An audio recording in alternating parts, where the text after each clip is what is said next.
Welcome, BBCers, to episode number 269 of the Broken by Concept podcast, the number one League of Legends solo queue educational and motivational podcast.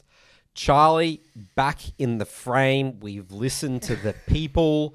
There was a riot outside this building with Charlie not on the camera. So Don't put baby in the corner. No, that's what we've found. That's a quote from Dirty Dancing, the movie. So I've got the movie quote in right at the start of the episode. We've done now. I can't use my movie quote of the episode that we usually do. No. Shoehorn that in. Okay, so this episode we are going to be talking about AD carry. Is that right? Yeah, so this one, I actually don't know how this one slipped by. We should have done this one earlier, to be honest. But We're a bit late to the party. A bit late to the party, but Pobelter, about a month or so ago, did this 80 carry challenge where he climbed to Challenger and he actually took very lovely notes. He noted down all of his thoughts on the role. And what we're going to do today is kind of deconstruct how a very high-level player of the game thinks. And obviously we're going to be talking a lot about bot lane, but there's a lot of very high-level concepts and a lot of assumed knowledge. And just I want to deconstruct the mindset of a high-level player, the way he thinks about the game. Why does he think that this is something that is a positive or this is something that is a negative? Because I think it's very easy to be like, oh yeah, that all makes sense. But you know, if you peel back the layers, I think there's a lot of complexity and a lot of nuance that we can really deconstruct and add some flavor, add some spice to it. So did he end up Challenger? Like what? Yeah, he so dominated. He dominated. With ease. Very So Pobelter he's been a professional player since He's won the LCS, 2012. right? Yeah. He was a pro player. When he was literally in high school, this guy's like a true veteran of the game. He's a grinder. And he doesn't smurf. He just plays high Challenger all day, Very every good day, player. right? Yep. Yeah. Solo queue. Yeah, just literally a solo queue weapon. An absolute weapon of solo queue. Those are the scary players, dude. Their muscle, their autopilot is like 1 KLP. Yeah, Challenger, scary. you know? Scary. And he just enjoys the game. He looks like he just genuinely enjoys the game when you watch him play. So you OPGG and stuff like that. So what are you talking about? You said with these, like 70%. Well, how much? What did he get to? Like top 20 on the North American server? No, I believe he stopped when he got Challenger. As far as Okay. I don't think the points Curtis are going to bring up is necessarily around the ease I was of just his curious. climb, Yeah. but it was quite good. But it didn't struggle. I think he had an overwhelmingly positive win rate to Challenger. And he's a mid laner, moved to AD carry. Exactly right. Challenge. For the challenge. I think it was in around the craze of all the other creators doing it. Like Azap did it, Dantes obviously did it, which kind of I triggered think the Dante's cascade. was the big one, right? Yeah, I think when he did it, other people kind of were like, "This is stupid. I'm going to try and do that properly." And then we got Azap doing it properly, and now Pobelter doing it properly as well. Okay, so we're going to start with some of the pros. So the first one he said here is you get to take barrier, which is big for dueling, taking aggro, and barrier baits. So this is something that's really interesting because as a mid laner, you don't really get to take combat spells all that often. Every now and then you may see it ignite, right? Or you take someone to spellbook, you get to swap. But it's something that, like, as a mid laner, it's a luxury. It's like, oh my God, I got this tool that I can use to skirmish and bait abilities. And so you're the AD carry here, Charles. I want you to elaborate on barrier for a second. No, Charles is the AD carry, but Charles is the fighter. Charles loves fighting. Anything that helps Charles become a better fighter, he would love. Oh, I love barrier. Barrier's broken. It's broken. the best. So what makes barrier good for dueling? No. Okay, the difference, it's not about having barrier, it's about barrier diff. It's like, if both characters have barrier, it obviously doesn't matter. But it's like, I feel this a lot for if I'm playing a game where I'm forced to take cleanse. My lack of barrier drastically hurts my ability to 2v2 because it's a broken ability. It's like 200 and something HP, level 1. It's crazy. It's a stupid ability. That's like many auto attacks, which is a huge difference maker. So like, I think baiting with it is a big part, but also just generally just using it for high value trades. Like the way barrier has evolved as a spell is like, if you can use it levels 1 to 2 to win a fat trade and just from barrier, like full HP or whatever. Exactly yeah, right. Do it smart. all the time. You just win trades, win lane with it. It's crazy. And the second you don't have it and you're versing someone that does, you feel bad. Equally, if I'm dueling a mid laner on side as Kai'Sa or a jungler and I have barrier, I just feel good about it. You know. So I typically play mage bots, and I verse Praedyth in solo queue. Praedyth is a coach in the Bot Lane Academy. Rank 3 currently on Very good Is AD he really, carry. dude? Pop He it always off. obliterates me, and I thought I was so confident I would win this 1v1 versus him. I'm playing Ziggs bot. I land all my abilities, chunk him to half HP, and I'm like, all right, bring it on, let's go. And he just zips in, and I just completely underestimated barrier. And I'm thinking, if he didn't have barrier, I'd win that. But as a mid laner, it's just not something that you factor in overly well. I'm just not good at factoring in barrier and how it completely changes duels. And that is the weakness a lot of the time of mage bots. Mage bots take TP. And so a good AD carry, they know how to get in there, you leverage that barrier to create a significant advantage, get lane control, and then reset. Because that's what it does, right? Because if you're versing TP and you play defensively, you don't leverage the barrier advantage. Well, then what's going to happen is that if a mage gets control, they're going to shove you in. They're going to tempo reset with TP. They're going to hold the wave, and then you're screwed. You know what I mean? So the common misconception with barrier is using it when you're 1 HP to stay alive. And just using it as an oh shit button. You don't view barrier as an oh shit button. You need to use that barrier proactively.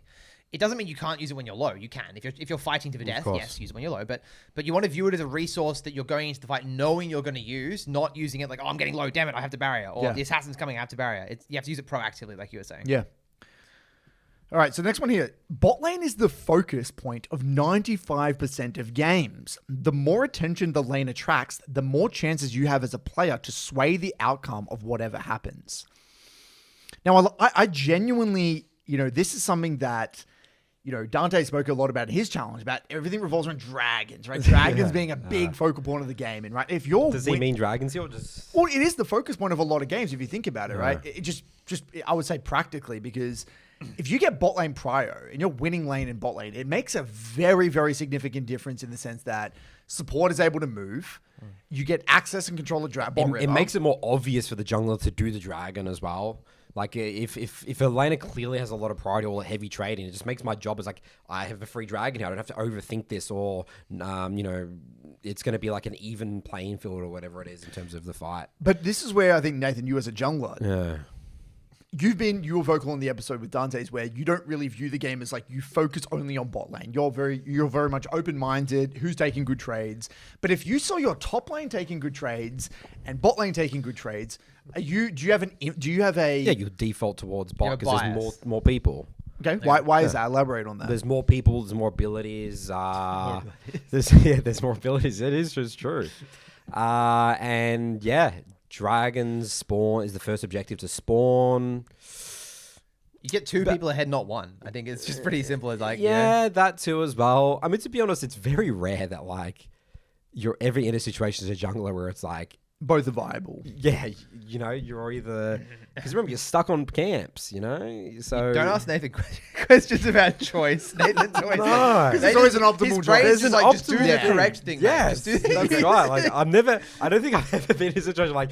Top's half HP, bot's half HP. Which what am I going to do? The game's it's not real. You might be the worst interview subject, no matter what, because you're trying to answer the question like to the public, but in the back of your mind, you're thinking this is stupid. Just like I'm just gonna hop into the rift and do the right thing. Like I don't care. What's the best? Oh yeah, high percentage decision here. Okay, fair enough. And what do you think about this one, Charles? Is this an exaggeration? 95%, and how much of an exaggeration? I reckon that even if it is an exaggeration, it's an important mindset to have because he's taking like. Responsibility or accountability and knowing that the little things he can do can impact the map.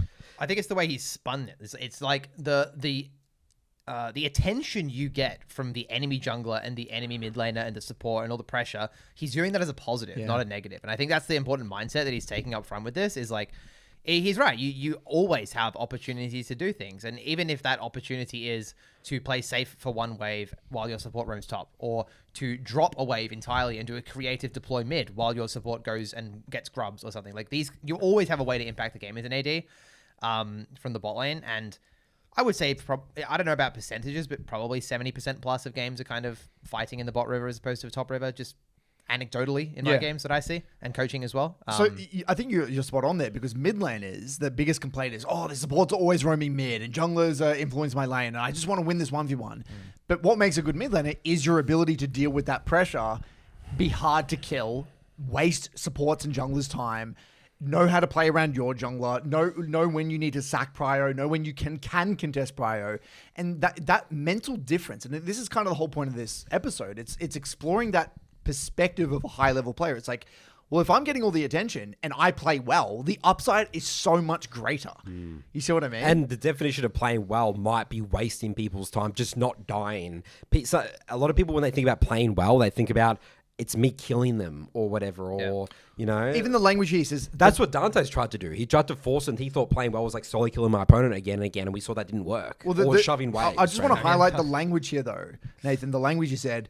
the more attention the lane attracts, the more chances you have as a player to sway the outcome of whatever happens. Yeah. Swaying the outcome. It's not Sway. necessarily I about like the the way, more opportunities you have to carry, Yeah. right? That wasn't the language. It's swaying the outcome. Yeah. Beautiful.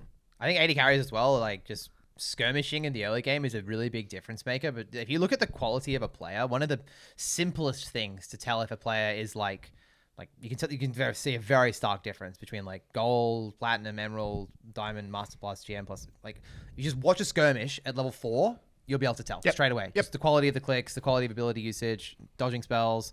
And that happens most games. Most games you are presented with a skirmish to show your stuff, right? And you can easily be a difference maker.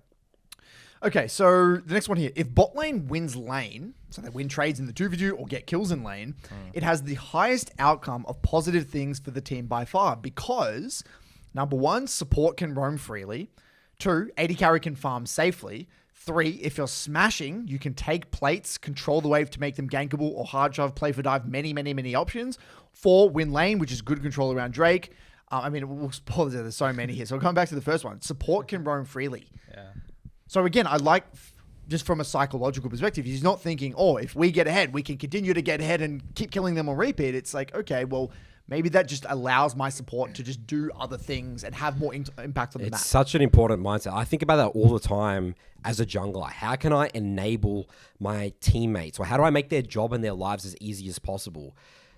And that's not coming from a perspective of like I'm a team player. It's just, again, going back to like good League of Legends. Like it's important to think about that way, that the game is not just about you and you're sort of working together but not working together. It's really weird the way like League works, but that mindset is powerful. Like I would say that if you would watch Brokenbyconceptshow, you would see he's still a very, playing for himself, selfish thing, but these little things, it's like that little push there or that me win that lane allows my support to a lot. Because it's by you helping them, they're helping you. Yeah, it's right. A win-win. It's a win-win. That's right. It's not like I'm sacrificing myself for you. That's not how I think about it. It's not how League works. No, I mean, language I use in coaching sessions all the time is like, yeah, just chill on this wave because your support stops side winning you the game. Yeah, like that's selfish in a way. If you can really break it down, like you can frame it that way. Yeah, you can frame it that way because you're trying to win. You're trying to maximize your chances of winning. Exactly right. Well, I think a lot of playing around what your support does is just coming to terms with like main character syndrome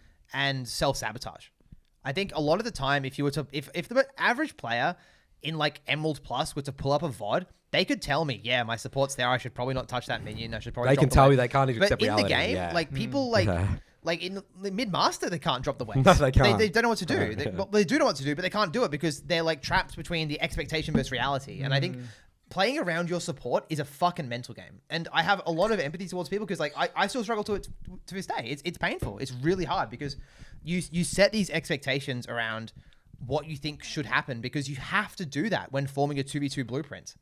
When you decide how a lane should go, you cannot just factor in yourself. You have to anticipate what your support like could or should or might do in this situation. And the second that goes out the window, unfortunately, sometimes it might be too late. It might be in combat that happens, or like a deploy happens and you have to quickly accept reality, and that accepting of reality costs you like 400 gold or something. So it's a mental battle playing around your support. And I think Brokenbyconceptshow can see the game very clearly. So he's able to overcome that mental side of things. I don't actually think it's a theoretical thing. I think on this as well, the whole idea that I just want to riff on what you were saying before, Nathan. It's a lot of people we talk a lot about adaptability. You're talking about supports roaming and then having to adapt to the reality of what your support is doing. Yeah. Again, adaptability is a selfish thing.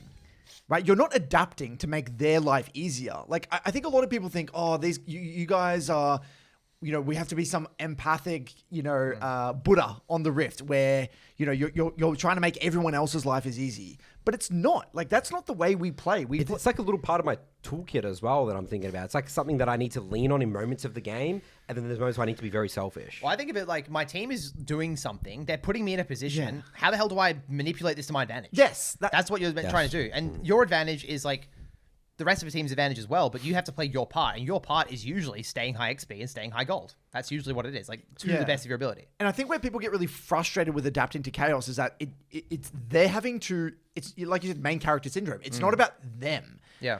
someone else now has the ball, right? You're now the person supporting that person in a way in that scenario, and that is your role, and you have to play that role well. But the interesting thing about League is that if you play those supportive parts well, at some point or another, the ball will get given back to you, and then you can kind of have your moment in the spotlight.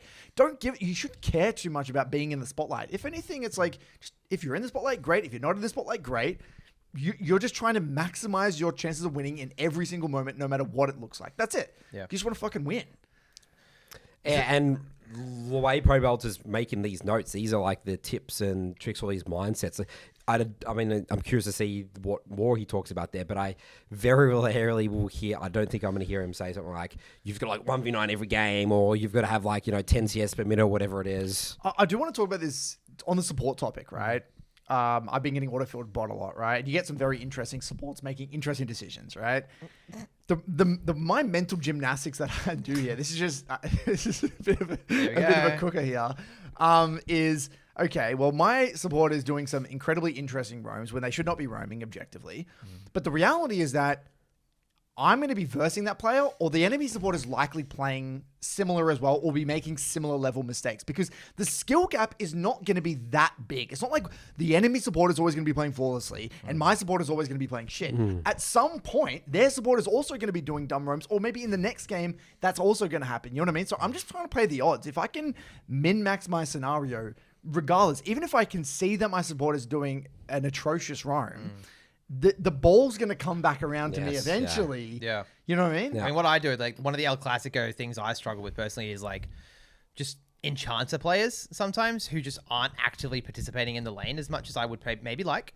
And I just tell myself, look, this player is this rank for this reason. Like they clearly have some strengths. Yes. Let's just scale it out. They probably never get caught in the mid game. Like the enemy engager is probably just putting their foot on the gas way too much. They're going to face check a bush, and lo and behold, they do. And then the Sona gets to the fucking Artican fight, and then the Sona presses W and R, and then we win the fight. It's like, great. That's the game I'm in. So they're the cards I'm dealt. I'm going to try and play them for the rest of my life. And you will beat that player when you verse them, though. Yeah, you know what I mean? Yeah, strengths and weaknesses. Every player has strengths and weaknesses. Don't focus just on the weaknesses. You have to try and see the strengths and try and humanize. I think that's the psychological aspect, is that we choose to emphasize always the weaknesses or the things that our teammates are doing poorly. People just say, I can't climb as AD carry because I get paired with bad support. But everyone has bad support. You have to trust the rank. It actually comes down to trusting the rank system. It's like what I said there. It's like this person is this rank for this reason, for a reason. Just wait and they'll show you. They will show you in the game somewhere, right? They're not going to like ruin the game every game. Else they wouldn't be this rank. That's you know? right. It's actually it's a logical fallacy. It's a logical fallacy. And this is why I love poker, compared to poker, because everyone's going to get shit hands. Everyone's going to get good hands. And it's just a player diff. It's like, who can play those cards? Adapts the best. Adapts the best. The best. High Exactly. YouTube comments and Instagram comments are going to hate this stuff. They hate it. I read it sometimes. They're just like, people are saying like, you should see. No, guys, you should see. Look at my game. Support. Look at my match history. How do I deal with this? How do I do that? You just pull up like 3 games, and they're probably missing all these opportunities again. They're not adapting to the support. It would just look like Dante's gameplay, like walking up under the tower when dude, the wave is just perma at the enemy turret. Oh. We need the Instagram comments. They're good. I can't read them. No, they're great. I'm sorry. They're great. I can't. All right, we're moving on.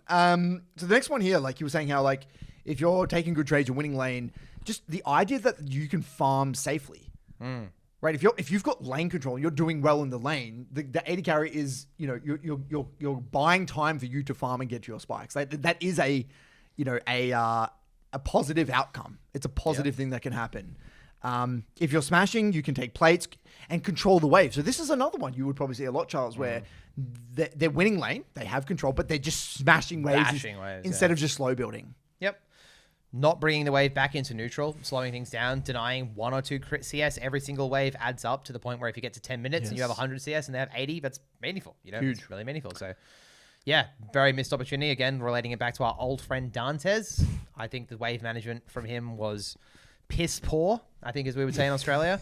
Not very good. Constantly shoving. Yes. Just the one skill of bringing the wave back into neutral and assessing is just so powerful. It's so powerful. I don't think people should freeze too much. And I don't know if Pro Belter talks about freezing, but like freezing is a little bit overrated, but just the idea of bringing it back and then doing another slow build and generating more pressure, I think is a bit more conducive to winning in modern League of Legends. Freezing, you can kind of do for the first couple of levels, and then I would bet, if I was a betting man, I would say that there should be nothing in this document about freezing. We'll say. Okay, so the next one. The funny thing about Grubs is that there was supposed to be a top lane focus objective, but in reality, winning bot lane just lets the support move up to Grubs and control that objective as well. And in Pro, ADC just swaps. Yeah. So how interesting is that, right? Like you're meant to kind of have dragons for bot lane and then like Grubs and stuff for top lane, but what do you think bot lane about influences Grubs? that. Do you think about sup move, or do you think about top prior for Grubs, or is it again just game by game? My top laner does have a big sway, like a Renekton. If I'm playing against a Renekton who has ult and I have like a... Think of a normal top. A Yorick or Renekton something, is the exception that proves the rule. Renekton with ult is pretty a game like changer. Darius. If you're versing a Darius with priority. Yeah, the support is the X factor. I mean, it really is. Yeah. It does take in consideration who's there first. Mid lane... They're pretty useless at Grubs fights, aren't they? That's what I think. I don't think mid laners are like, no, they're not spiked they're not yet. strong at all. No. Yeah, top laners are like a level 6. Ones. It should be like a level 6, whatever. Like a mage with CDR boots and a dark seal. They're not doing much. Like a Rise walks over with like a double ruby crystal. Like that's it. Yeah. But I would also say that the jungle matchup as well, because they're typically the ones there first as well. That's a huge one. Like a Fiddlesticks versus like a Lee Sin or whatever. If the Fiddlesticks can't get positional there first, it's going to make a big difference. I mean, no one ever talks about that. Like the actual strength of the jungle. Yeah, everyone talks about prior. That is the most important thing, isn't it? I play a lot of volleyball. I just alpha. Yeah, like, of course. You know, it's like, dude, if I'm versing a lot of gens, I just alpha it, dude. But even the support can come there, and I still feel a little stronger in those situations. But what I like about, again, we can talk about Grubs, but just at a high level, the way he's framing that, he's not necessarily thinking about, if I win lane, I can continue to dominate and kill them on repeat. It's like, oh, well, now my support can move to Grubs. Yeah. He's thinking about the future consequences of winning trades. I actually had a chat with Dan Man like recently about this, and we had a couple of mentors talking in the daily chat. Like, AD carries kind of transitioned into a bit of a 1v1 role in solo queue. Yes. It's really interesting. Like, you get a lot of time alone. I think that's why Kai'Sa is so good in solo queue. You just solo kill. I feel like it happens in all my games. If like the Kai'Sa's just alone in bot and the supports roam up, the Kai'Sa just solo kills my AD carry, even if they're behind. Is that something you're a Kai'Sa main? I'm assuming. Yeah. Is that replicable? Definitely. Yeah. That's your champ identity. I did the Kai'Sa video with Praetor. He said this is like zero counterplay to this. Yeah, Kai'Sa and Vayne are probably some of the better duelists in bot lane. Tristana's also pretty good at being left isolated. There are some champions which do really well in the 2v2, but then really shit in the 1v1. I'd like Siva, Samira. I always see like as people leave a Samira or something like that. Samira's good 1v1. Oh, is it Samira a good one? Yeah. Okay. Maybe it's like, what about Draven? Or are they just playing like really good on psychopaths? those. Jinx is terrible. Jinx is terrible. So champions that have Twitch. wave control suck 1v1. Because in 1v1, Caitlyn. you can ignore the wave and you can fight people. So like... Jinx, Siva, Jhin, MF usually. Some of these champions, because you can get on their heads, right? Champions that can get on the enemy's head will do well in the 1v1. And you can actually circumvent a lot of matchups. I'm going to insert this into the conversation because I wanted to. Kai'Sa, you mentioned Kai'Sa. To bring this up. So I've been playing Kai'Sa basically every single game, right? I've said on this podcast before, and I said it in Bot Lane Academy, that like your pairing in bot lane matters a lot, like what support you get paired with. I've been blind picking Kai'Sa every single game. I've like an 80% win rate. I've played 20 games, like quite a big sample size, right? It just doesn't matter. I genuinely think because the game turns into a 1v1. The game turns into a 1v1 so fast, and like the amount of times where your pairing as Kai'Sa actually happens, like when I'm paired with an engage support and my support actually lands a good engage and I can follow it with my ult and do stuff. Like how often does that happen in the game?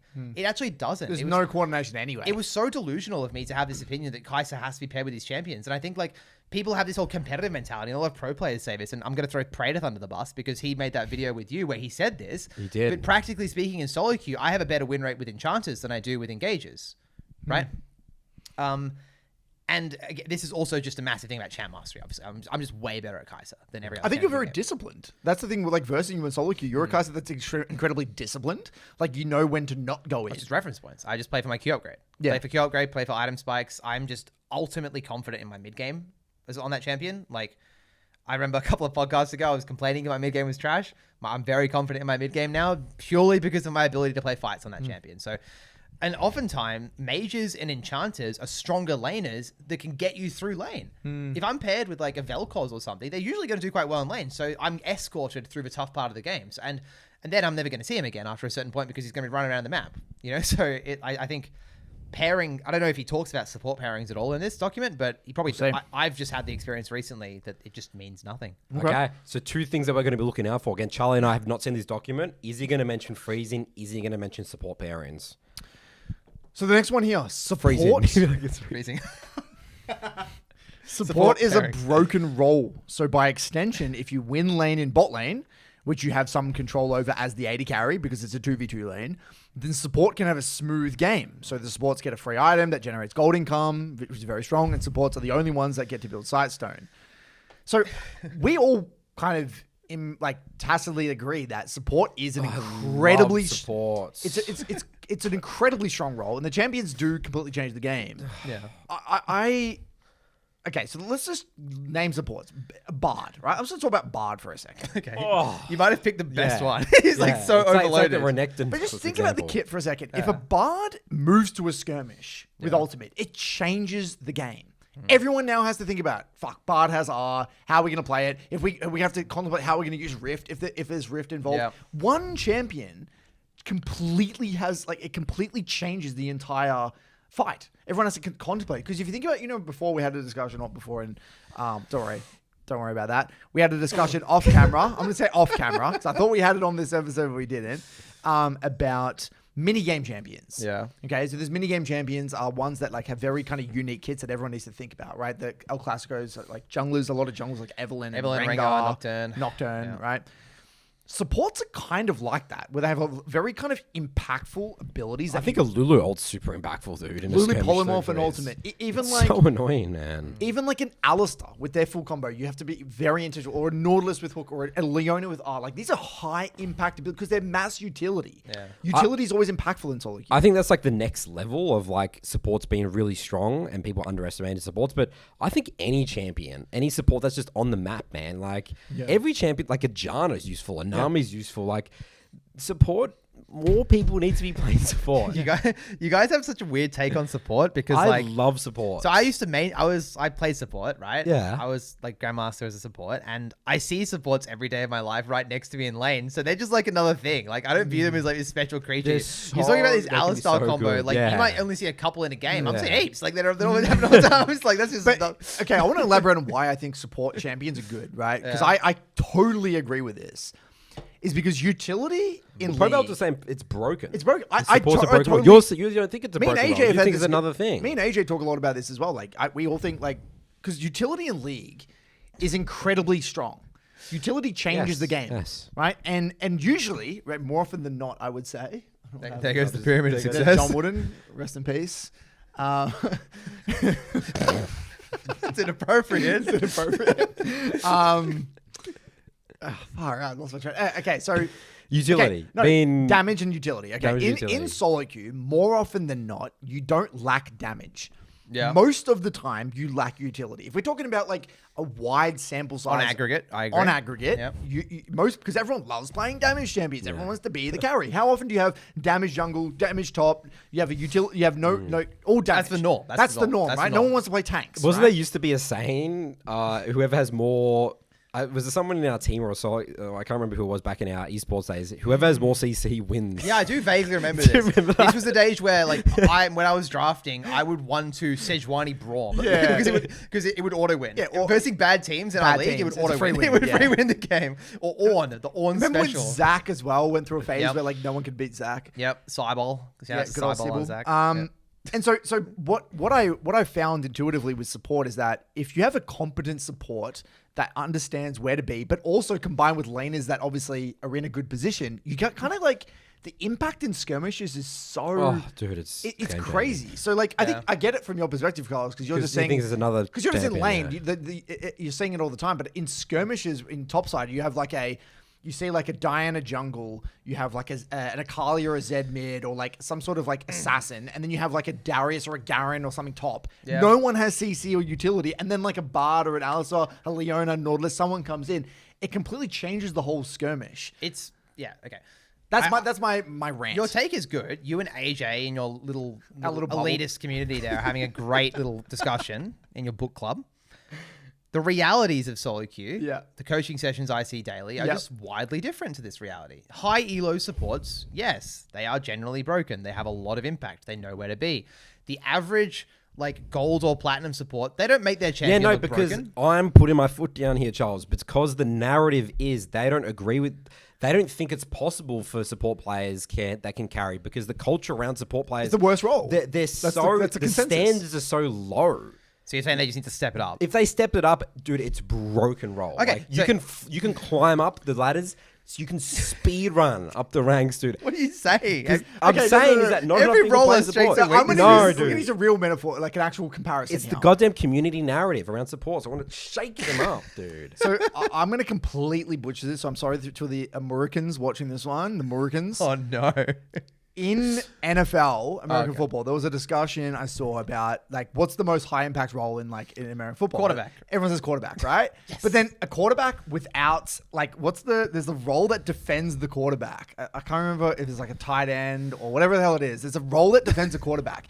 If the quarterback doesn't have that defense, the role is like useless because they can't actually get the ball out. They can't do like he's the one who creates enough time and space for the quarterback to throw the ball. So the way I view it is that everyone wants to be the mid laner or the carry, right? Which is the quarterback. They want to be the big dick person who's making the big plays, but no one wants to be that person who's nameless. That's why, because you don't even know his name. That's it. So they don't want to put in the effort. No, why would they? It's so sad. Who wants to be the nameless hero? Exactly The right. nameless, And that's what faceless support hero. is. You have equally high impact to the big dick carry. Yeah. But no one knows you exist. No one's seeing your impact because you have no kills and you're just running around. You're doing all these invisible things. But you carry the game.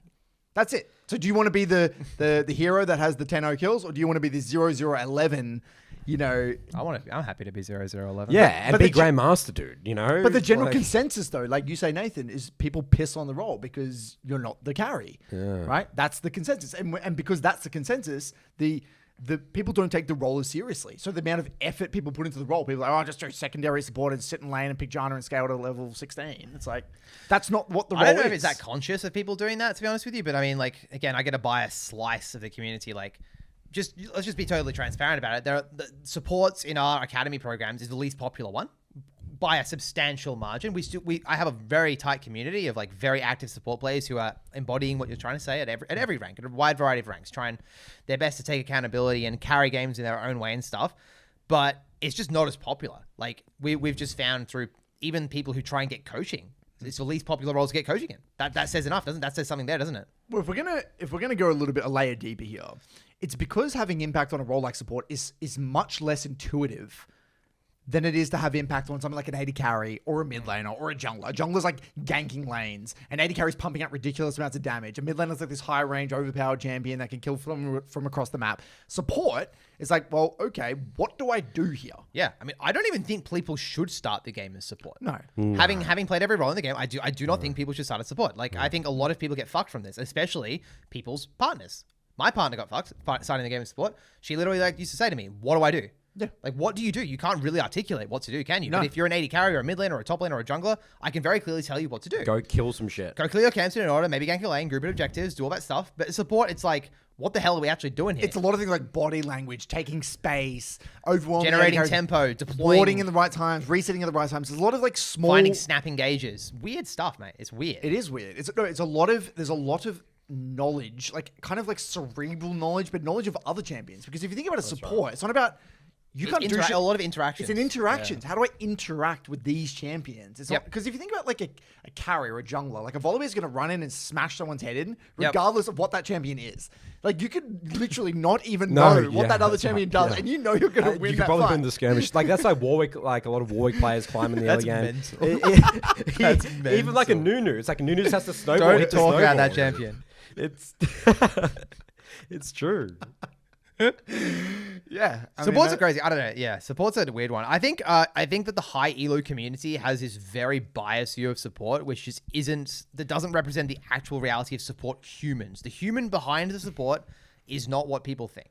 But the characters themselves and the role itself, yes, it has inherent strength. I will acknowledge that. Thank God. No, I think the reality. I would disagree. I think it's more. AD carries high level players are biased, but it's objectively true. if you're looking at the champions and the role capability, if you look, yes, the capabilities, but it's of the not. role. It's too theoretical though. Like the average player can't actually pass that and implement it in their own game. Because you're saying just the journey. No, I think they and people can. that do They just don't. No, the supports can, but a jungler shouldn't think that the support is OP in silver.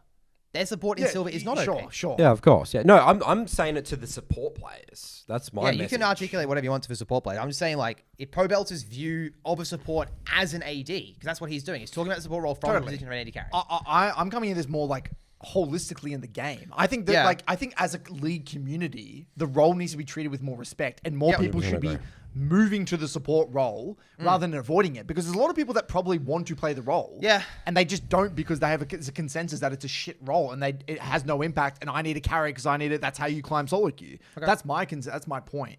So, and I think that if hearing this language from high level players, I think it's doing a service to the community. Yeah, you're probably right. Actually, it probably is doing a lot of good. It is, dude. So So wake up. I agree. Come on, guys. Why? What do you play jungle? Why? Everyone thinks jungle's broken. Yeah, because it's so easier to see intuitively. You're running around ganking I can be a Rengar going 15-0, you know? Yeah, what are the easiest... Sorry to just end the support topic, but like, what are the easiest ways you can just have way more impact as a support? Just by leaving your lane. Just leave your lane. Go do some stuff. Go to the action. Find the Or action. if you are laning, don't just sit there. Try and win your lane. You can have way more impact than you think. Next point here was there are many broken 1v9 supports in the game that if they can hit their win con, they can have a very, very big effect on the game. They can crush enemy team win con in top, mid, jungle, whatever. While if the support dies a lot, then it also seems kind of whatever that the support keeps dying. So it's a bit of a win-win, yeah. I don't know about that. I don't know. So I get supports could go 0-10 and just carry the game. No, but what he's trying to say here is that, like, at the end of the day, if a support ints, you can still win the game, because it's not like your 80 carries going 0-10. But if a support does well, then it's like a huge bonus. Yeah, I agree. agree. It's like a Makes win-win. sense. I think so too. I also think what he's saying about a support reaching its breaking point, I think that enchanters just exemplify that. Like, again, the Sona getting through lane, the Lulu getting through lane. It's just, Soraka, oh man, in mid-game. So much, a lot of pressure. Next point. So AD carry is the role that typically deals the most consistent damage to objectives and turrets, which is a really, really big deal, because that means wherever you are, you can hit stuff. So this is actually an interesting point, because speed of taking objectives and speed of taking turrets is an interesting one. I'm a jungler.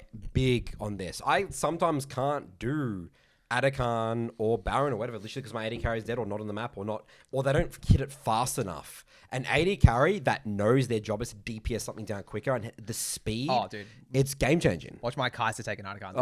Kai'Sa's the best champ in the game at taking objectives. I want Charles on my team. team. Abilities, ISO queuing a dragon or something. Kai'Sa's so broken at doing that, by the way, just taking objectives. Yeah. It's the fastest. I think she probably is the fastest champ. Probably. Taking objectives. Yeah, probably. From the AD so position. On this, I think how I see this manifest in solo queue is with Barons. Yeah. If one team has a Jhin and the enemy team has a Kai'Sa, like sometimes even if you get a kill on the team with Jhin, you can't just do Baron. You can't do it. You just can't do Baron. Whereas if you correct. have a Kai'Sa, you get one pick, you can just smash. Sometimes you can sneak Barons. Yep. Something with like a Kai'Sa that people are like, what the hell just disappeared? So I think that is an element of the role. That is another layer. And again, these are like, notice he's not talking about kills. He's talking about tempo now in a way. I was going to say, you can also just steal your jungler's Grump pretty quickly on an AD carry. PTSD. The way that I think about it actually is that if the Gromp's up, that's my fault. Yeah, I'm not taking the Grump. I'm getting it off the map. Yeah, if you're doing it, you should be doing that. You should be like that jungle. Like the jungles, what are they doing? You know what I mean? Get your goddamn camps. Camps get cleared so quickly at that stage of the game. There's like no real excuse to be skipping them. And if you are skipping them, you means you're doing something high impact ideally. And on that note, as you can see on Nathan's t-shirt, we got a Jarvan spear here and some jungle brushes or some pieces of grass. So if you want to check out our merch, it's coming soon. Coming soon, yeah. A bit of a teaser. I've also got a 3-block. This is the 3-block merchandise line. That's what it is. That's what we're going to be launching. 3-block o'clock. Because we've even got the hat, the 3-block hat. You might have noticed. Okay, back to reality.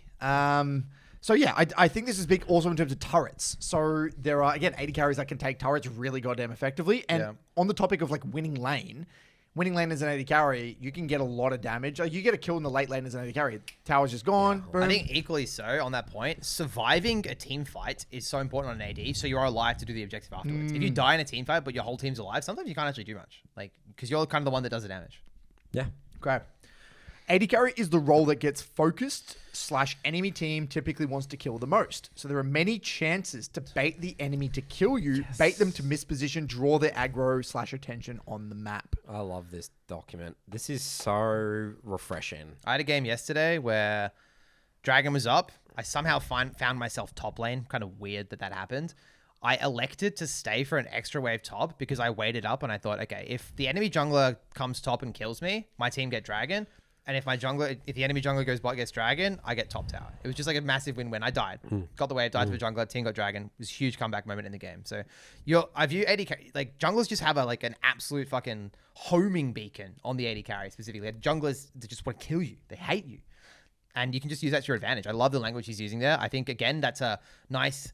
what am I trying to say? He's flipped it on its head, the narrative. He's like, I get focus equals bad. No, I get focus equals good. I'm going to use that, And that's the high-low mentality. That's why he's good at the game. This is why he's good at the game. Right. I want to send this to the Instagram people.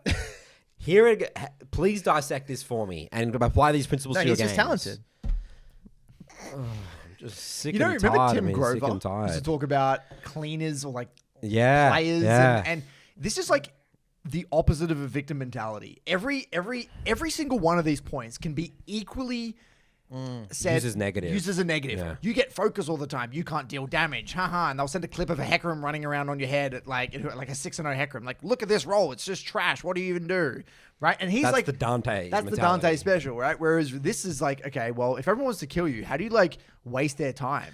How do you like toe the line between danger and safety? How do I overwhelm their mental stack? How do I bait out cooldowns? How do I position in a way that actually makes it really difficult for them to do what they want to do? How do I draw them pressure and attention around the map? And that's where, again, I'm going to shout out Pradith. He's so good at this, at walking the line, making you think, oh, can I kill this guy? Can I not? And then you're thinking about, can I kill him? And then instead of using abilities on the wave, I'm using abilities on him. He's dodging those abilities. He gets prio, boom.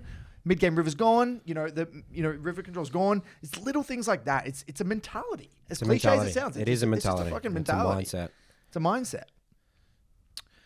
mindset. Guaranteed late game scaling felt good. A lot of other roles, positions, or champions are just useless in the late game, like playing top Renekton sometimes. That's what he said. Nathan's favorite champion, Renekton? Cleaner, cooler, and closer. Yes. The book's Relentless by Tim Grover. By Tim Grover. It's a good I read. can't remember which one is the middle one, the closer or the cooler, but I know that cleaner is the highest level that of was MJ. athletes. Yeah, Michael Jordan was a cleaner. You would have to look at the book. Tim Grover. Yeah, don't worry about it. Relentless, Tim Grover. That's a shout out. But that's pretty intuitive though with the scaling. Not really much to mention about that. Typically in mid game, AD carry and support swap to mid. So AD carry is playing the mid position in mid game, which has really big influence on what happens on the map. Mid prio leads to making you play on a side lane or to play on an objective or invade. You've mentioned a lot about this. Yeah. That's what the mid game is in AD carry, right? Yep, easy. I don't necessarily think that the mid push is more important than side push, but it's equal, maybe slightly more important. I would say more important. Yeah. Thank you. I think it's slightly more important, but if you've got nowhere to move off the mid push, then you can't do anything. Yeah, then to go to the side. It's to be given. Like it's very important to know how to play around mid wave. Don't get me wrong. The next mid wave, but you can't play off mid wave if nothing else is happening. So it's not be all and end all. All right, so we've been tooting his horn quite a lot here. So we're moving on to cons. This is what he says for cons. Interesting. All right, buckle good, up. Good ammunition for me. Some cope. All right, here we go. Okay, if your support is auto-filled, doesn't really know what they're doing, you can have a really tough game. Yeah, what do you think about that? Oh, I mean, I just spin this. Like this, I actually think this is just my superpower. It's just dealing with these supports that don't know what they're doing. Just autofill supports. Happens every day. Yep. We play a small server, a lot of autofill supports. You will climb based on your ability to deal with them better than the average AD. It's another skill you need to develop. And it's honestly one of the highest reward skills you can index into as an AD carry. If you can play around your support better than the average player, you will just climb. Yeah. Because most players don't. And think about you saying that to an AD carry player in who wants to pick up the game or play the role at ADC. That sounds so unattractive and so boring. Oh, yeah. Like, and this is why we say a lot of the time that League isn't for a lot of people. No. Yeah. Like, if you can't accept that a fact, then you are going to be that person flaming and typing and saying all this bullshit about AD carry.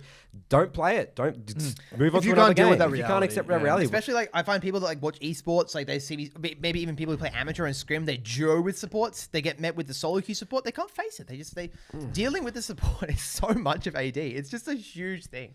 Yeah, so learn that skill. That should be a Index fundamental into AD it. carry. Yes, absolutely. And it's not even that painful. Like people, it's like literally like Get over don't yourself. Walk up to, get over yourself. Yeah, I dude. agree. It's literally just don't walk up to that one wave. People think it's like, oh, I'm just sitting at my tower the whole time. It's like, dude, like there's like 3 or 4 windows you need to like adapt to your support. You know, people think it's like the whole time. Like, dude, if you're in that rank.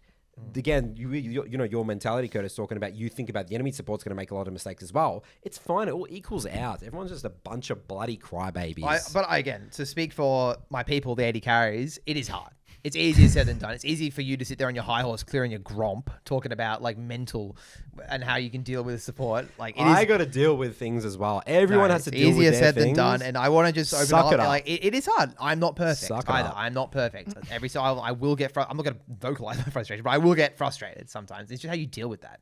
That's right. We have emotions, but you can deal with those emotions. Yeah, I get frustrated when I have a very easy objective in front of my face. My team decides to play for kills instead of doing the objective. They die. I lose the objective.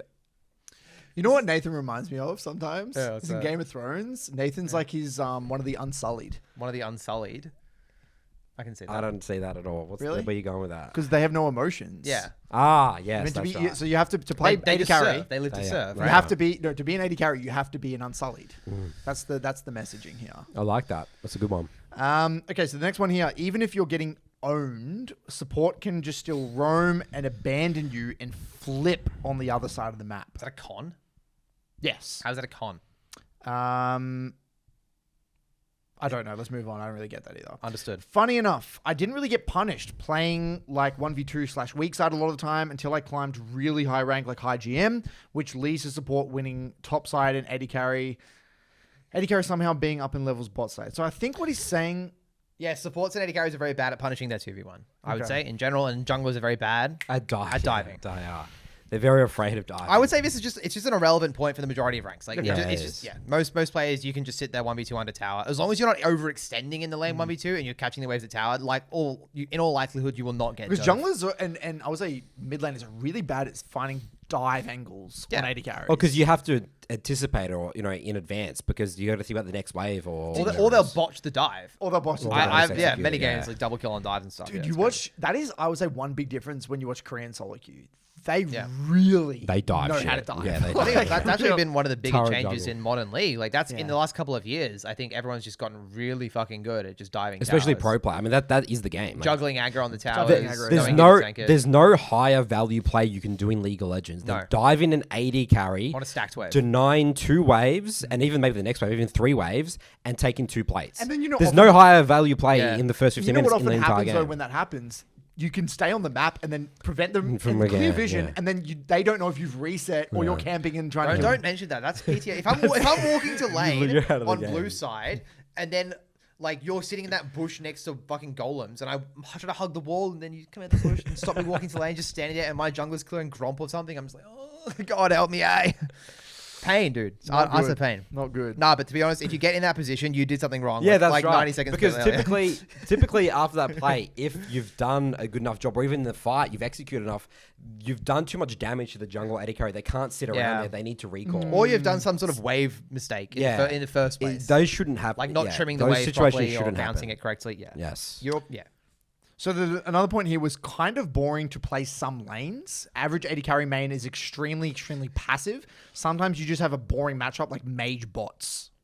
Oh yeah. Nothing else to say, mate. Mage bots. Yeah, you hate mage bots. Morally dubious is how I say it. They're morally dubious.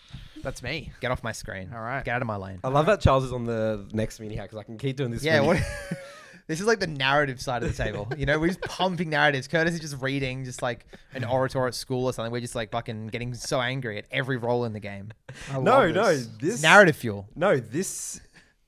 I love every role in the game. Like every role is so good in League of Legends. Like we've learned so much about supports. I'm so fired up for supports from this. 80 carries. I think 80 carries is an awesome role. Every role. I love 80 carry. Every role is so good in League of Legends. This is what made me think about. Yep. Okay. Observations about the average 80 carry player now. So this is past cons, but this is just notes, all right? Jabs. These are jabs. Jabs. Observations about the average 80 carry player now that I've done it myself all the way to Challenger. Passive. Taking zero risks rather than try to push the limits and to the last auto attack. Bad at wave control, not knowing when to push or freeze. Bad at macro, not knowing when to rotate to a play or stay in lane and catch a wave. And weak at laning phase, trading over minions, knowing when you can all in, knowing when you can deal out free hits. Unknowledgeable about playing around jungler, being on weak side, or setting up plays on strong side. Charles. Yeah, no one's perfect, mate. I mean, what can you say? Yeah, 80 carry. Well, I think it's hard for you to actually respond to this because he's coming from the comparison of a mid laner. And Yeah. I'm going to say this as well. I think most 80 carries that I play are inferior to mid laners, Charles. I would say that I'm in just gonna terms say of... that. I'm sorry. I agree in terms of trading. In laning phase, 100%. Okay, if I were to say when it comes to the idea of combat Still in have to, lane... roll you up. Yeah. I just love that word. This is a flippable table. 80 carries are inferior to mid laners. No, So so... skill. Or period. In lane, specifically. Okay. It's good. And I think because... Because if you think about it, right, I think as a mid laner, it's all on you. It's a 1v1. So you have to min-max that skill. Whereas in 80 carry, I think intuitively, you're less inclined to min-max because there's a support involved and you don't know. You know what I mean? I think there's an X factor. Like, playing your lane to the last auto attack is high risk and low reward. Honestly, from my experience. Playing your lane to the last ability in auto and mid seems relatively lower risk and higher reward. I think it's incredibly important because priority in mid... Yes. And you have a shorter lane, so you can't get fucked. That's if, true. If I push my limits more in bot, I'm not going to get that much off it a lot of the time because I can get bailed out by support holding the wave. You can't, like, resets are pretty easy to come by. So it's pretty easy to base on a cannon and just get back. We're all quite short range in the first place, so it's hard to really leverage an advantage. I can't really hit your tower much, like, because I'm a short range character. But the risk is so great because the second I lose HP, I'm like a target because I'm in a long lane. Yeah. So I think it's like, if you have really good mechanics and you want to play like that, go for it. I actually don't tell people to play like that very often. Like, I watch the way Pobelta plays. I've seen a bit of his stream. He played Ashe and he played Lucian a lot. So he played champions that are pretty proactive in the way they trade. And yeah, I would say that a lot of 80 carries kind of do lack that skill of trading, but I would argue that is actually a positive sometimes. Like if you think of a great AD in your solo queue games, are they trading to the death and No, fighting to they're the not last actually. auto? Or No. like when you versed me recently, I'm full HP. Yeah, Tony Rowell said that one of the biggest principles of rule of thumbs that helped team climb to challenge with Jinx was staying high HP. Stay high HP. Even one of us, Violet, Praedyth, all these really good 80 carries, they're super disciplined. Yeah. Like in lane phase, there's honestly not that much difference when I verse you, Charles, just comparatively to some of the best 80 carries in lane specifically. Oh, I don't know. When I verse Violet, I get obliterated. I'm just going to make that public. No, I'm just saying from my perspective. Okay, sure. Right? From my sure. like, there's not that much of a difference in terms of the trading patterns. They're relatively conservative. The difference is team fights. That is that for me in skirmishes. Yeah. Like they just know how to do a shit ton of damage in team fights. But yeah, I think just riffing on what you said, I think you're spot on because in mid lane you're getting so many more repetitions of min-maxing spacing and trading because that's the role. Like you have to do that. Whereas in bot lane, it's just a sample size of reps, right? You're just not getting as many trades. It's the whole jungle versus lane thing. In jungle, you're not having as many interactions. It's the skill. I also just think it's the role. Like mid laners, especially in the current meta. Like when I've talked to Mysterious about this, because Mysterious just made a Ziggs guide for bot lane, so he's actually done a kind of a Pobelta thing where he's played 80 character from a mid laner's perspective, and we agree. Like the trading is much worse in bot lane across the board, but also like mid lane. This is my bastardized understanding of mid lane. It's a pressure game. Yeah. Priority matters. Every wave you can get into the enemy's tower on their side, it's opportunity. Yeah. But in bot lane, it's not that simple. It's not always like you can go place vision in the river or you can like, it's not as impactful. Because a mid laner can tee up with a jungler. Well, so as a jungler, I always say people struggle to play around mid as a jungler because they think they have to gank mid. It's not about ganking mid. It's about using the pressure, the opportunities. Yeah. Because you said you're 80k as a 80k, you can't do it because guess what? I'm killing you with the mid laner. So you need to be like, I love killing 80k. It's like you push, it opens you up to get priority. I push, I'm overextended. That's kind of how it is. As well, as victimizing as that sounds, it kind of is true of it. Yeah, but I think if a mid laner takes a bad trade, they can just reset. Yeah, the wave's too short. One shot the wave and reset, because the kits also have more wave clear, typically. You're higher range, you get the wave in, boom, reset. Or you take TP and you're just basing reset. Whereas if you take a bad trade on bot, you're just going to get dove a lot of the time. Or something like that. Because like 20 years to walk to your lane. And you're so much more diveable than you can't get dove in mid. When are you getting dove in mid, really, for the most part? Very rarely. It just doesn't happen, apparently. Yeah, outside of Volibear, it very rarely happens. So look, I mean, yes, Probelta is correct to some extent. I think that generally speaking, there is a bit more juice that AD carries can be getting out of their laning phase, whether it be... I mean, I completely agree with him about wave management. I think the permashove thing is an epidemic, which needs to be fucking stamped out. That's a problem. But in terms of like trading to the last auto attack, I hesitate to use that language because I think that would make the average player worse. Okay. Just in my experience coaching the role. I don't think that's what people need to do. I like it. Mission failed. Freezing was mentioned. Yeah, it was. All right. Next bit. Advice to AD carry mains who are struggling and feel that their role is weak or low agency. That's me. No, I'm kidding. Play aggressively in lane. That's the first one. Interesting. Bot lane is the most volatile lane in terms of being able to get kills and snowball because there are 4 players in the lane, as well as typically 1 or 2 enemy squishy targets. As well, bot lane has the highest resilience ability to enemy jungle because you have 2 times the warding trinkets, and there's only one side of the entrance, unlike mid. And when Sight Stone is unlocked, you can pretty much effectively play around the enemy jungle, bait his attention, or trade aggressively or slash snowball when you see him. Scientific proof of AD carries and supports being weak in lane, ? The existence of a large and unchecked sonar and chanter, will basically, what's it say? It's like ELO inflation and high ELO North America. So he's saying that like because sonars can get high rank, it means that AD carries suck at laning. Because if AD carries are better at laning, exactly right. Yeah, interesting.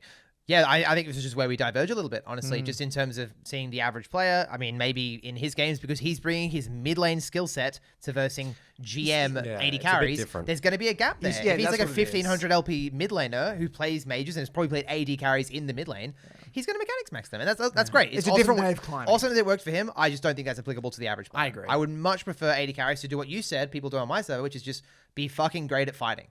Go even in lane or win lane slightly through other means, not by killing each other to the death or what have you. You can still go for kills, but it shouldn't be your number one goal going into a lane. And then just play skirmishes and fights like a fucking freak. That's how you're going to win games. Yep.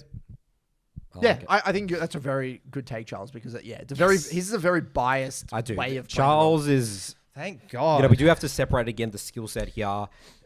Also, I love lane, by the way. Yeah, you do love lane. I love lane. Yeah, so that's the thing. The fact that you're saying that and you love lane and you have tried to perfect your lane phase and you still, based on your coaching experience, because you work with, gold, bronze, platinum players, Probelta doesn't see this gameplay. No. You know what works for them.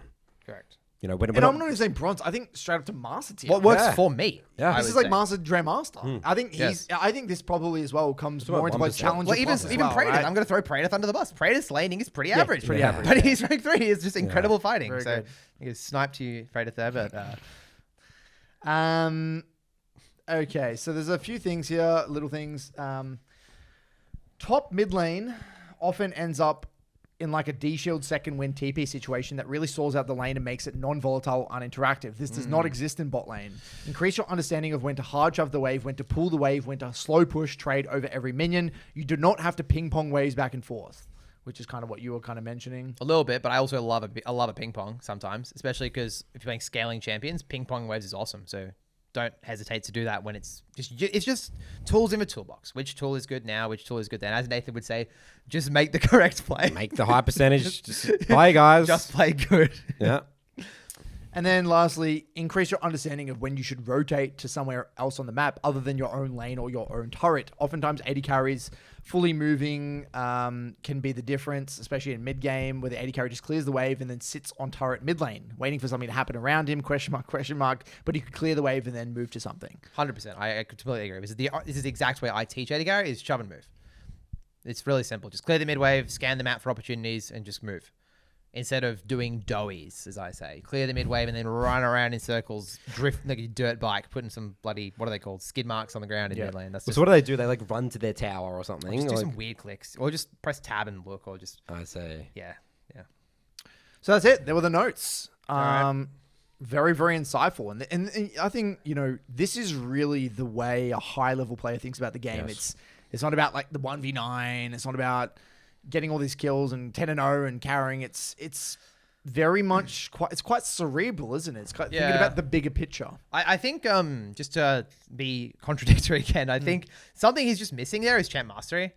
I think he's just something he's taken for granted when he's arrived in the role is just like your ability to understand champion reference points and how to use the abilities. Like, it's just so important. Like, your ability to output damage will largely define your rank. And I think he did say something along the lines of like, your champion's really good mid game and like you can indefinitely scale and play fights well. But at the end of the day, like if you played AD carry and all you did was review your fights, that's enough to like improve drastically in climb. I think this is, again, where the bias comes in because he is a mid laner. Mid laner and AD carry have a lot of overlap because a lot of the time you've got the target on your back. Everyone wants to kill you. If you're playing in a mobile mage, Orianna, everyone is trying to kill you. Pobelter has played mid lane for his entire career, right? So he has incredibly good threat assessment. He has incredibly good, mental stack priming.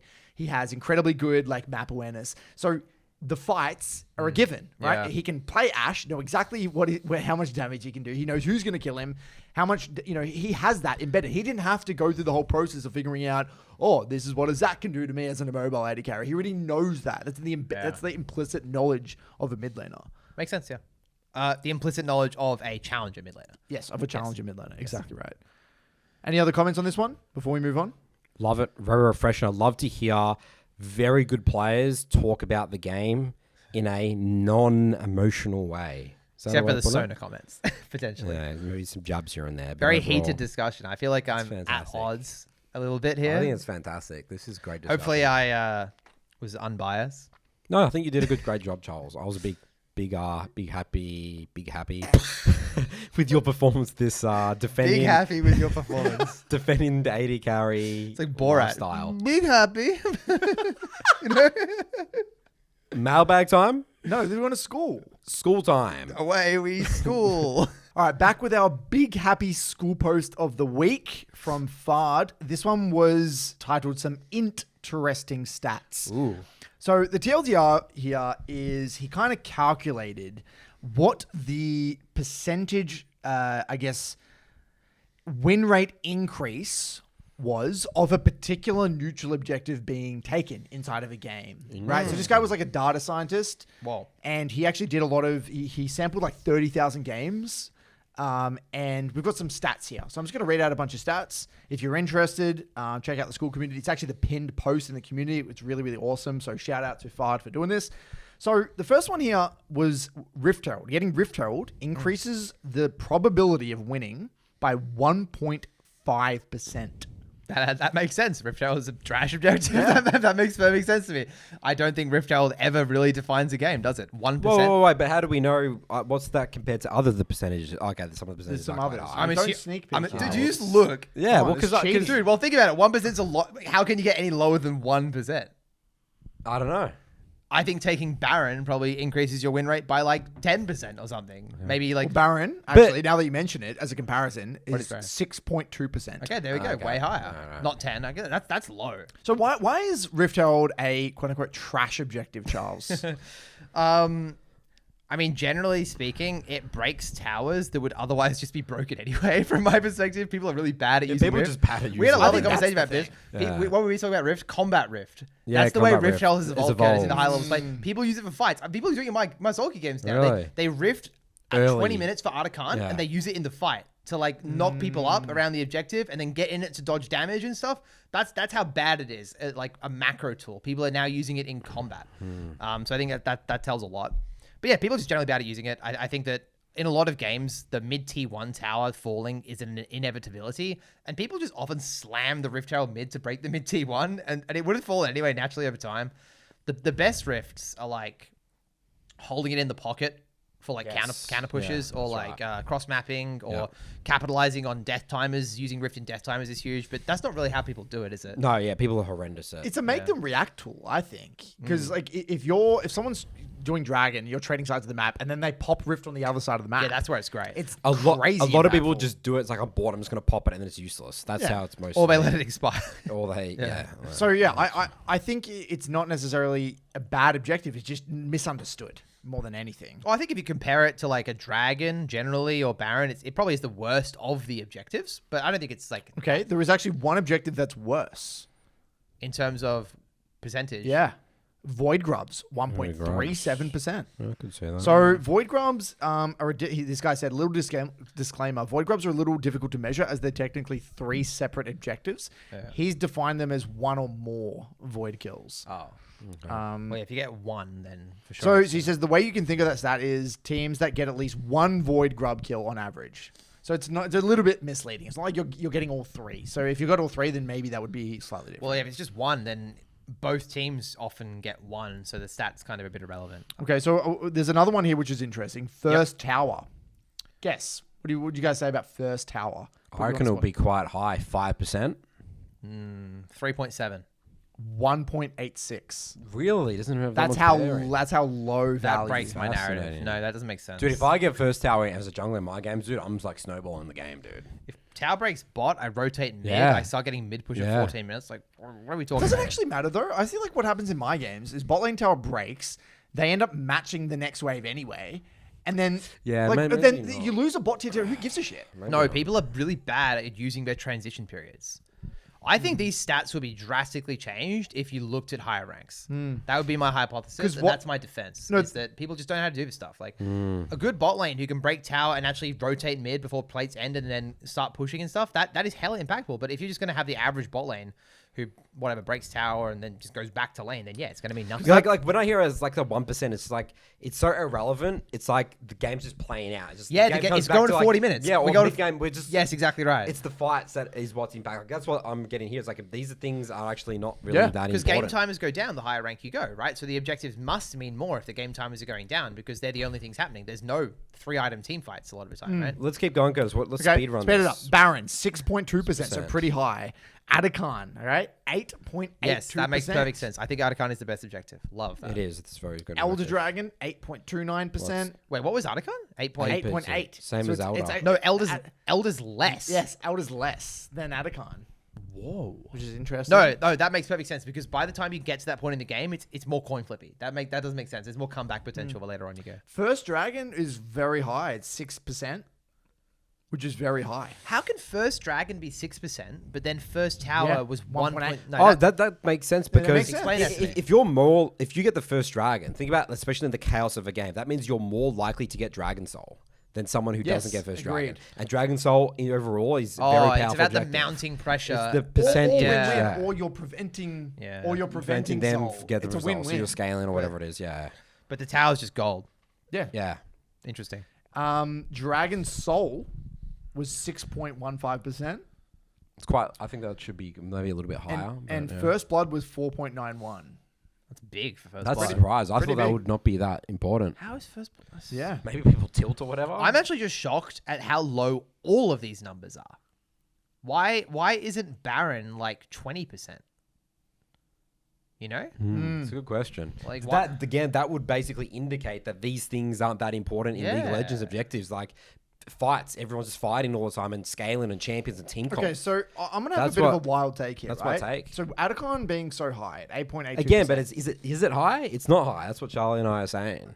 it's high in comparison. It's high in comparison, but it's comparison. like well, okay. So let's. Is it because it's a magnet for fights more than every Okay, other well that's what I objective? think. I think as well. Me and AJ spoke about this about with Atacon. People are terrible at giving Atacon. Yeah, they must fight it, So the yes. meta is that you have to fight it, Fight it, right? yeah. And so if Fight you're to the death. behind, so if you think about it, like oftentimes if you're getting Atacon, you're often winning a fight as well.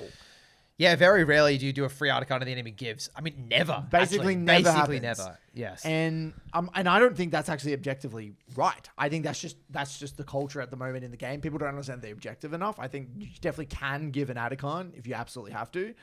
I love an Articon coin flip, by the way.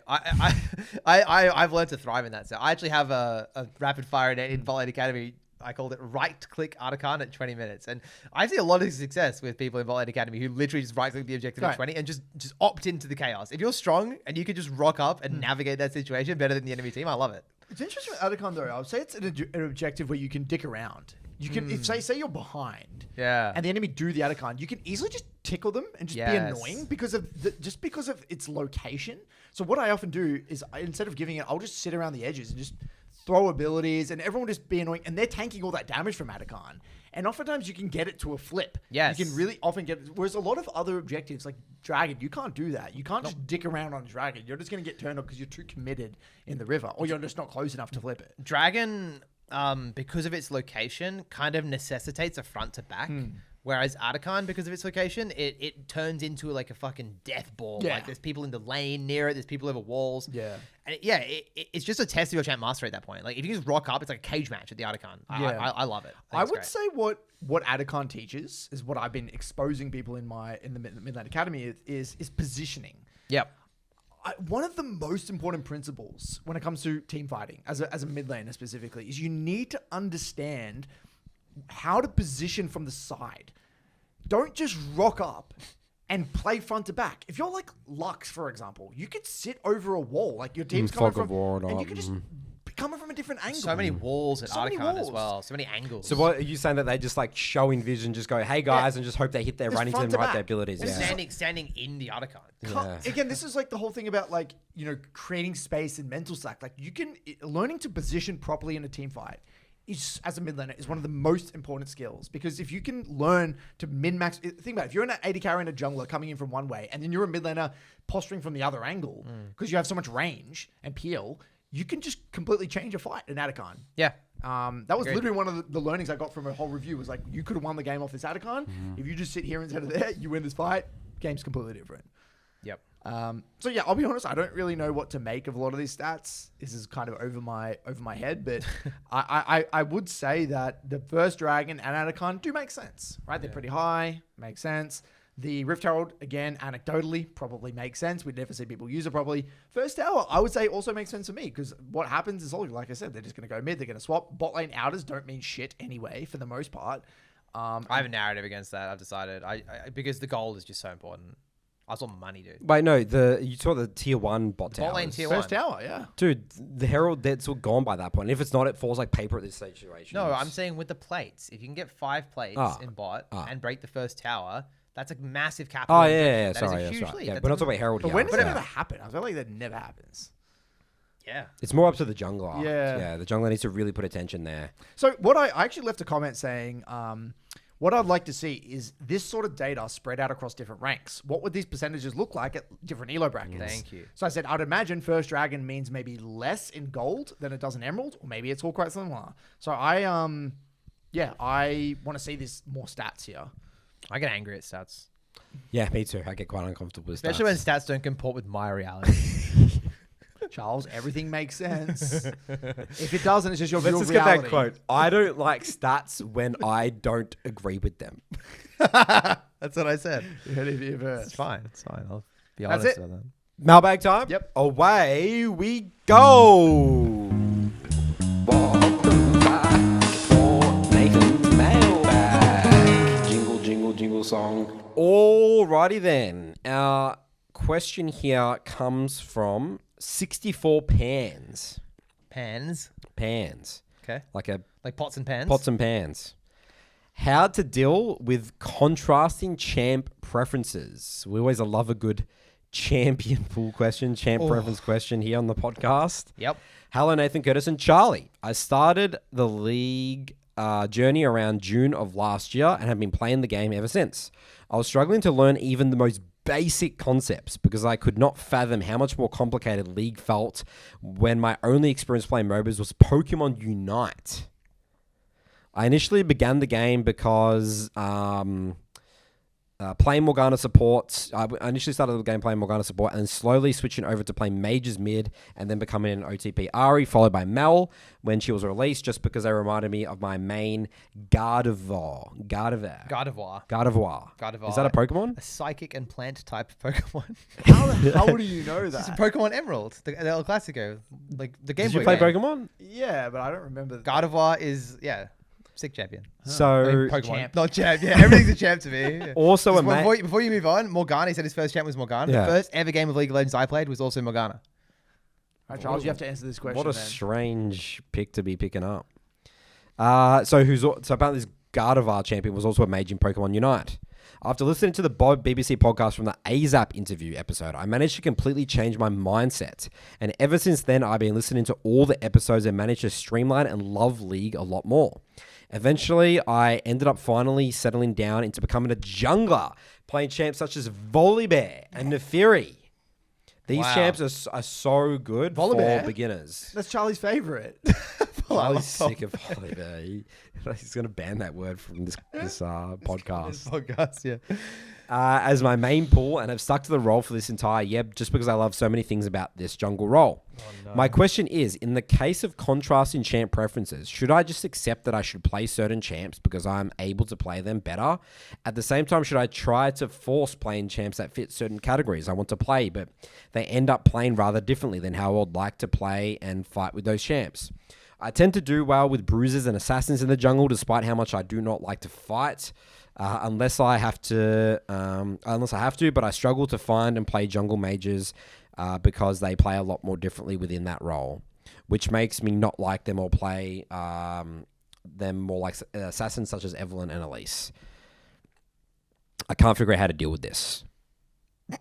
So it sounds like they like the idea of mages, but they have success on Volibear and if you're in the jungle role. Yeah, I mean, the key word in this whole email that stands out to me is the word force. He said, do I force it? It's like when you're using that language, because you might get short-term success, but you're not going to... A big part of League and the champ mastery journey is when the honeymoon phase is over, getting over that plateau. You need to really love it and enjoy it and like want to sort of be part of that as your identity to... How new to the game is this person? Did they say how new to the game they were? Yeah, June of last year. June of last year, so like 18 months they've played the game for, basically? Something like that. Just over a year, yeah. Yeah, I mean, what do you recommend junglers start the game with? In terms of the champions? Yeah, would you recommend someone with this little experience? Yeah, Volibear and Fury, yeah. Not Evelyn, or mages like Diana? No, absolutely. Or at least, definitely not, right? Absolutely not, no. Yeah, so I mean, what I recommend in Bot Lane Academy, maybe we've got a version of this in jungle, is like, you've got these champions that are really good at being kind of gateway champions to harder ones later on, right? Yeah. So if you start off with like Volibear, maybe you can transition into a Diana later on because you'll... but Diana's not a mage though. Like, it's all about mages. Not really mage junglers. There's Brand. Like, these are not good champions to play the game in the lower ranks anyway, or are they? Like, I'm just taking over your position. If you like mages, don't play jungle. Yeah, that's right. Why wake up? But he said he doesn't like fighting, which is why he's jungled. So it looks like he's trying to avoid the issue where he really needs to like... Well, then you should play support. And just play enchanters. Or Pokemon Unite. Or back to Pokemon. Back to Pokemon, yeah. Back to Gardevoir. Okay, so the first thing you need to understand, League's a fighting game. Okay, so if you don't like fighting, you need a reality check. Honestly, that is the game. Yeah, you can only get so far as a jungler without learning how to fight properly. Okay, if you really analyze that, right? I'm going to put on my psychology cap for a second. If you don't like fighting, it says to me that you're uncomfortable with... You're uncomfortable because you don't know, you're reacting rather than anticipating, right? Fighting does suck when you don't know what is coming. So when you're new to the game, it's very comfortable to sit at a range, piss out abilities from a distance, and just throw a Luxie out there and just do a little bit of damage, right? It's hard to play something like an assassin or a melee because you have to get in the thick of it. You have to get in, interact with people. You're going to take damage. You're going to look like an idiot. So you need to learn. Once you learn how champions work, fighting becomes fun. Yep. Because it's not a best reaction. Part of the game by far. Best part, yeah, exactly. So even if you don't even initially like fighting, you will learn to appreciate fighting once you develop more mastery and you develop more respect for the game and understand the game for what it is. So I would say here, my intuition is you need to play champions that generate fun. And if your intuition is that you're a mage player, go to a role that plays that. That's actually my biggest advice. I always say that to people. If you like 80 carries, for example, stop playing 80 carry mid and go to bot lane. Yeah. If you like playing Enchantress utility champions, go to support. You know, it's that simple. Just play the role that makes the most sense. That makes the most sense I for that actually champion. threw Cramble, Yes. I threw him back to you because he joined Bot Lane Academy to play Cho'Gath, AP Cho'Gath bot. I'm like, go play top lane. Go play middle top. Yeah, and he said he didn't want to play top. So I'm like, fine, next best is mid. Go to that. So he's gone back to mid lane now. Like, exactly right. Why do people want to brute force these champs in these roles? Because he likes aspects of the role and then he likes aspects of a champ. So he's trying to marry the two, but And it kind of it nullifies both. You don't get either benefit. And it feels shit. Yes. Champions fit in roles for a reason. Yes. Cho'Gath ADC. Cho'Gath ADC. That's what we've got a Quinn support player. You got an Olaf bot player. Olaf bot player. He joined mid. He's mid Olaf now. And he's popping now. He's nearly master tier now. Weird stuff. We saw an account which is an Olaf Challenger. Remember that? Or Yeah. High GM, I think. Yeah. Olaf High bot lane GM player. in EU West. I think. Yeah. Crazy Works. stuff. Does work. That's counter to our point. Don't say that. Yeah, it's counter to my the point. exception that proves the rule. Yeah. So you need to just play the role that it should be. That's that simple, actually. Yeah, for It's really- 99.999% of the population, that's what they should do. You're like, if you at this early stage of your journey, you're not going to be that 0.0001%. And also, right, when you're this early on in the game, you're going to change your opinion on things. Yes. So just pick a direction, go piss away a year on it, and then you might change. You might go back to jungle in the future. That's okay. The amount of things you'll learn in that year, you're going to have way more ammunition to make a more informed decision after the fact as to what you enjoy. I did not play mid lane properly till season 3. I played top jungles. I played everything. And then it took me 3 years to properly figure out I liked mid.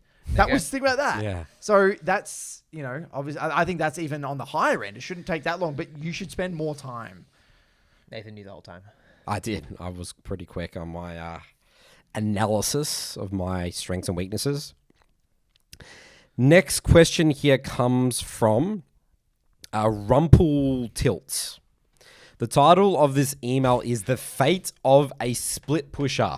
Wait, sorry to interrupt. We always use the word piss on this Yeah, podcast. it's Such an Aussie term. I isn't know. it? I wonder if that's probably quite jarring to Yeah, I others. know. So I apologize for the non-Aussies. Oh, here. it's got the explicit tag on Spotify. I think Dude, it's we are. That's. I mean, a lot of people do know the words that Australians use. That's on the lighter. Oh, end as of soon as the things. cameras go off. That's on the lighter. Unleash. Things. We're not apologizing for that, Curtis. Yeah, come on. No. All right, here, Rumpletilt. Rumplestilts. Greeting BBCers. I've been playing Tryndamere for over 10 years That's a man that knows what he wants. and have been stuck in low diamond for 7 years. Since Tryndamere is my main champion, I'm very familiar with the split push playstyle. However, I often find myself unsure about what to do in the mid game. I'm torn between the desire to help my team and the need to do my own thing. Sometimes, for example, when I have a big lead, I feel the urge to help my team, but often this causes me to lose my advantage because I get caught in a bad team fight with a lot of CC. If I don't help my team in these situations, I often end up losing anyway because the enemy team snowballs and my personal lead no longer has any impact on the game. I often feel that Tryndamere, although he's strong with split push, is also trapped in this playstyle and thus lacks flexibility to react to different game situations. There are team comps against which you can hardly win in, as Tryndamere, example when the enemy team has lots of CC. That goes back to our narrative before we said whoever has more CC wins. That makes sense. Even if you had a massive lead in the early game. Is there a general recommendation for split pushes like Tryndamere or specifically for Tryndamere himself? I know that you have to react to each individual game, but can you generally say that it's usually better to keep split pushing regardless of the lead and avoid team fights? What can I do in games where I can neither team fight nor effectively split push because the enemies can easily stop me? Thanks for this amazing podcast and your feedback. I'm looking forward to your reply. I want to let you answer the majority of this question because you're a soul laner, but just to be comical, I just think two things at the end of that email are just so funny. It's like, I know that you need to get specific, but if you could please give me some general advice. That was funny to me. Yeah. Sorry to throw you under the bus there, Rumplestilts, but that was funny. And the other funny thing he said was, if I can't split push to win and I can't team fight to win, what do I do? You lose. I just thought, just go make a sandwich or something. go get off the computer. What answer do you want to do? I don't know. Just throwing some funny stuff out there. It's like, what's the extra thing? Yeah, it's like, where's the third where's thing? the No, third if you thing? actually press like down, up, left, right, square, you can go to the realm and you can win there by taking the you golden can snip. ascend in Yes. League of Legends. And like Poor Marek- guys is getting obliterated. Oh yeah. Do you remember in like Crash Team Racing or any games like N64 where there was like a secret path sometimes you could take. Yes. Yeah, that's what he's thinking of, like a secret path in the. All right. Well, I'm gonna hook him up with the secret tech. Yeah. All There right. we go. So yeah, I've actually coached quite a bit of Tryndamere. There used to be a Tryndamere mid player that I think he got to GM. And what I learned about Tryndamere is that it's all about.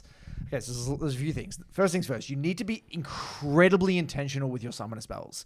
So often when I see diamond level Tryndameres or champions like Tryndamere, like Olaf is the same. Or Darius. We did this learning Darius, yes. You need every flash, every ghost needs to be incredibly high impact. You need to like break it down like it's like science experiment. It's got to be granular. Was this high value? How much value? Yeah, how much value did you squeeze from that summoner spell? So that I would first things first be looking at each of the use cases of your summoners. That'd be the first thing. The second thing is that even if you don't necessarily kill someone in a team fight, you can't kill someone in a team fight doesn't mean it's worthless.